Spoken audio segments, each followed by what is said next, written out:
కూటమి ప్రభుత్వ పాలన మాటల్లో నీతులు చేతల్లో వాతల్లా చేస్తుందని ప్రకాశం జిల్లా ఎర్రగొండపాలెం వైసీపీ ఎమ్మెల్యే తాటిపర్తి చంద్రశేఖర్ విమర్శించారు.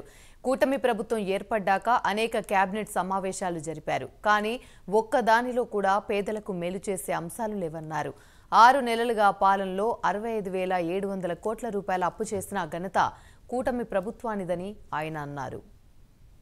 కూటమి పరిపాలన మాటల్లో నీతులు చేతుల్లో వాతల్లాగా రోజుకి పేదవాణ్ణి ఏ విధంగా ఇబ్బంది పెట్టాలి, నడ్డి విరవాలి, వారి మీద అదనపు భారం ఎలా మోపాలి అనేటటువంటి విధంగానే వీరి యొక్క పరిపాలన సాగుతుంది. కేబినెట్ మీటింగుల్లో కూడా ఎన్నో మీటింగులు జరిగినా పేదవాడికి ఉపయోగపడేటటువంటి ఒక అంశాన్ని కూడా లేవనెత్తకుండా దాదాపుగా 17,500 కోట్ల రూపాయలని అదనంగా కరెంటు ట్రూ ఆఫ్ ఛార్జీల పేరుతోటి మోపి ఈ రాష్ట్రంలో 6 నెలల కాలంలో 65,700 కోట్ల రూపాయలు అప్పు చేయగా దాంతోపాటు 17,600 కోట్ల రూపాయలు ఈ ట్రూ ఆఫ్ ఛార్జెస్ అంటే దాదాపు 82,000 కోట్ల పైచిలుకు అప్పు చేసినటువంటి ఈ ప్రభుత్వం ప్రజలకి ఏమిస్తుందా అని ఒకసారి కానీ గమనిస్తే ఏమీ లేదు.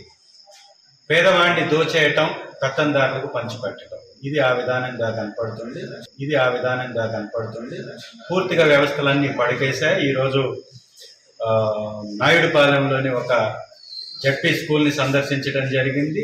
స్కూల్ని పట్టించుకునేటటువంటి నాదుడే కరువైనటువంటి పరిస్థితి. అక్కడ 3 టీచర్లకు బదులు ఒకే ఒక టీచర్ విధులు నిర్వహిస్తుండడం, చేతులు కడుక్కునేటటువంటి ప్రాంతానికి సంబంధించి ఏ ఒక్క ట్యాప్ పని చేయకుండా మొత్తం ట్యాబులన్నీ ఇరిగిపోయి పిల్లలందరూ ఒకే బకెట్లో తిన్నటువంటి ఎంగిలి చేతులు కడుక్కుంటూ, ప్లేట్లు కడుక్కుంటూ అదే బకెట్లో చాలా దుర్భరమైనటువంటి పరిస్థితిని వాళ్ళు గమనించాం. ఇది ఒక విద్యా వ్యవస్థకే కాదు, వైద్య వ్యవస్థలో కూడా ఇదే రకమైనటువంటి పరిస్థితి కనపడుతుంది. కాబట్టి వీటి మీద అన్నిటి మీద శ్రద్ధ పెట్టాలి.